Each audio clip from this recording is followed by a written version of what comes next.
चला तर मग चांगली कर सुरुवातपासून करूयात. हाय, मी वैष्णवी आणि रस्त्यावर असं चहा पिण्यात मला तर काही इंटरेस्ट नाहीये, पण हा चहा पिण्यात इंटरेस्ट आहे. पण रस्त्यावर का पिता येते तुम्हाला पुढे तर चांगली कर. मी आज जात आहे कवठे मंकाळ नागरमध्ये, ती म्हणजे विद्याच्या घरला. कारण म्हणजे एक त्यांची यल्लम्मा देवीची जत्रा आहे, तिनं जी बघितली नाही ती मला दाखवणार आहे. बरं ते झालं सगळं. त्यानंतर अर्धा तास खिडकी संगत झटलो, उघडीन झालती म्हणून, तरी दुसऱ्याने शेवटी उघडून दिली. आणि माणसाने भेटायच्या आधी कुत्र्यांना भेटले आणि येताना पण कुत्र्यांनाच भेटून दिल्या. त्यानंतर मग चहा दिली मला कपभर आणि व्हेजिटेबल आणले जाऊन. त्यानंतर आम्हाला मस्तपैकी तुपातली पराठे करून दिली, मिरचू बनवली. सगळं केल्यावरनं कपडे जरा फिटिंग करायची ती केली. इतका उशीर झाला तरी कपडे फिटिंग करायचे त्याला. दुसरी घालायला होती पण नाही, तीच घालणार आहे. त्यानंतर तिच्या क्लासमेटला भेटलो. ऑनलाईन नारळ घेतले ऑनलाईन पेमेंट करून, आणि ती नारळ पण त्या बाप्यापाशी विसरले. परत जाऊन आणलो नारळ आणि देवाचं दर्शन का आजीमुळे मला घ्यायला मिळालं नाही, कारण आजी सरकी न झालती, देव त्यांना पावणार होता.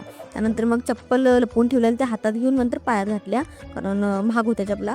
त्यानंतर मग विज्जीला बोलले की ट्रेनमध्ये बस, नाही म्हणली. पण ठीक आहे, त्या पिंजऱ्यात बसूया म्हणलं, त्याला काय म्हणतात मला माहीत नाही आहे, पण बसलो. वीर जुरूची मी एक जोडी बघितली. त्यानंतर कानात चाड्या केल्या, चाड्या करणं बनत आहे. त्यानंतर शेवटी बसलो एवढ्या गर्दीतनं मस्तपैकी, आणि माझी भीती वाटली मला.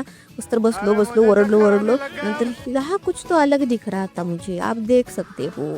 हां, हे कुछ अलग ही था. इतकं बघितलं पण हे काय वेगळंच होतं. त्यात बसायचं ठरवलेलं. त्याआधी मस्तपैकी देवाचं दर्शन करून घेतलो. प्रथा त्या काय आहेत ते बघून घेतलो, छान होतं ते. त्यानंतर इथं तयार व्हायला तो बसायला मस्तपैकी, आणि खरंच मला त्यात मज्जा लई आली. हे वेगळंच छान होतं. आता परत तिथं वैष्णवीचे तुकडे केलं आणि ह्यात बसलो. पण विद्धी म्हणलीच चल, तुला भारी हे करते चायनीज, त्या ओळखीचा आहे. आणि काय चायनीज केलता, असलं चायनीज केलता की परत मी खाणार नाही आयुष्यात चायनीज, बस इतकंच. त्यानंतर मग काय ते खरेदी केली आणि घरला गेलो. बस इतकाच होता आमचा दिवस. Thank you so much. ब्लॉग आवडल्यास चॅनलला लाईक सबस्क्राईब नक्की करा. थँक्यू.